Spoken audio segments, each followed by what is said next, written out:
L'Église est une chose bien déterminée, ou une entité. Ce n'est pas une idée abstraite, ni une chose imaginaire.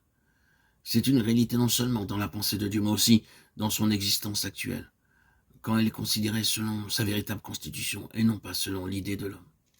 L'Église est d'une valeur et d'une importance immense pour Dieu et pour Christ.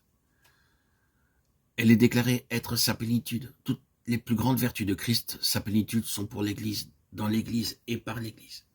Pour le confirmer, nous avons la déclaration de la parole de Dieu en ce qui la concerne, et nous avons l'histoire de l'Église dans sa continuation, sa persistance, sa survie même.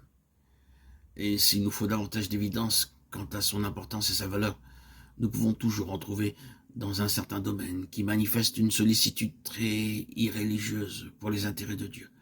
Satan est l'Église comme il est Christ. Il a occasionné plus de troubles à l'Église qu'à n'importe quoi d'autre. Je désire donner une citation tirée du livre, publié il y a plusieurs années. À travers l'ère chrétienne, une minorité de croyants s'est attachée à mettre en pratique ces principes scripturaires de vie corporative. L'opposition la plus âpre et la plus implacable s'est abattue sur cette minorité, non pas de la part du monde, mais de la chrétienté, c'est-à-dire de ce système que les hommes appellent l'Église. Par cette puissante organisation, ils ont été tour à tour opprimés, présentés sous un faux jour, persécutés, injuriés, ridiculisés et ignorés. Mais leur persistance à travers les âges a apporté la preuve que ces principes pouvaient être mis en pratique et a démontré qu'une telle Église est bien la volonté de Dieu. Et voici encore un autre extrait d'un autre livre à propos de l'Église. Contre une telle vérité transcendante, touchant comme elle le fait la gloire de Dieu et la personne de Christ, il n'est pas surprenant que l'adversaire numéro 1 se dresse résolument avec toutes ses forces et que par ses ingénieux artifices, il se présente en opposition et en imitation.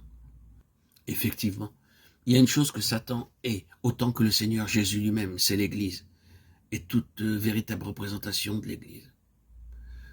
J'aimerais dire plusieurs choses quant à la représentation de l'Église, sa nécessité, ses possibilités, sa nature. Pourquoi l'Église ?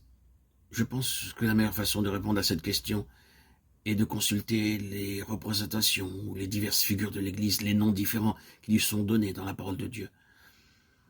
Dans la parole, il y a peut-être 9 principaux noms ou illustrations d'Église. Il peut y en avoir d'autres, subsidiaires, mais dans l'ensemble, il y en a 9.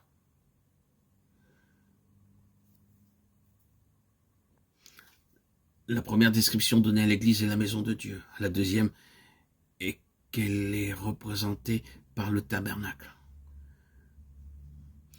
L'Église, en troisième position, est une nation sainte. Le mot Église lui-même est traduit en grec par ecclésia, un mot très riche et complet qui fut approprié par Christ et les apôtres et employé pour décrire ce corps élu de toute éternité que l'on appelle l'Église. L'équivalent moderne de ce mot correspond à assemblée, un mot qui porte en lui-même tous les éléments de la signification de l'original grec. Nous en arrivons ensuite à une assemblée qui est son corps. C'est ce que nous lisons dans Éphésiens 1, 22, 23. Et là aussi, pour définition, pour représentation, être un seul homme nouveau, Éphésiens 2, 14, 16. Le titre préféré utilisé par Jésus lui-même est le Fils de l'homme. Bien entendu, l'unité dont il est fait mention par Paul est le résultat de la disparition de l'entité de ceux qui composent cet homme nouveau. Et si on pourrait donner une 8e description de l'Église, c'est celle de l'épouse, la femme de l'agneau. Ici, nous devons faire appel à un grand nombre de passages des Écritures dans la Genèse, Matthieu, Marc, Éphésiens et Apocalypse. Les dernières paroles de l'ange à l'apôtre Jean furent « Viens et je te montrerai l'épouse, la femme de l'agneau » Apocalypse 21, 9.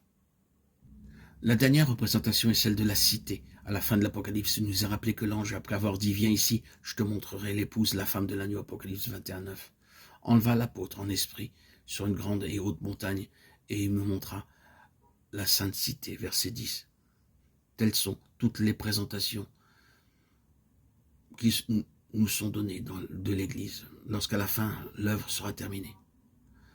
Prenons note que cela nous est présenté comme un fait établi.